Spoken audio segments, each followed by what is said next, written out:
Back to a developing story. Now, the White House says it is nearing a plan to close Guantanamo Bay. The Obama administration announced today it's in the final stages of putting together a plan to safely close that prison. You'll remember back in 2009, President Obama signed an executive order to shut down the controversial facility within 1 year. However, as you know, the facility is still open. Well, let me confirm for you that the administration is, in fact, in the final stages of drafting a plan to safely and responsibly the prison at Guantanamo Bay and to present that plan to Congress. That has been something that our national security officials have been working on for quite some time, primarily because it is a priority of the president. He believes it's in our clear national security interest for us to close the prison at Guantanamo Bay.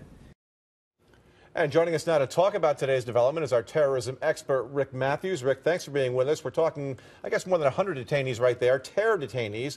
What becomes of them now? What does this do in the fight against terror? Well, it depends upon what happens with the detainees, simply.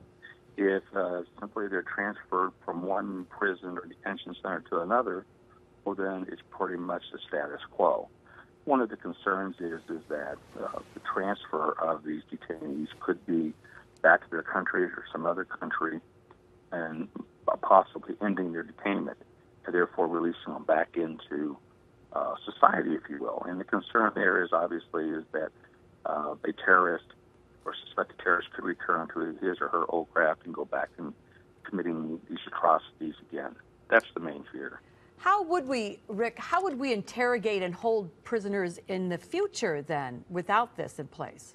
Well, the question is, once we identify somebody that we want to detain, we need a place to take them. And that really becomes the question, is you take them to a U.S. domestic place of detainment, or you take them offshore somewhere.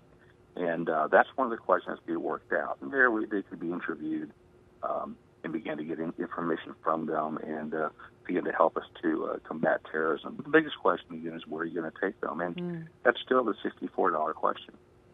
All right, so we're going to wait for that answer. But, Rick, thanks for giving us your thoughts right now. We really appreciate it. Don't forget, you can go to CBS6Albany.com for updates on this story and, of course, on our Facebook page as well.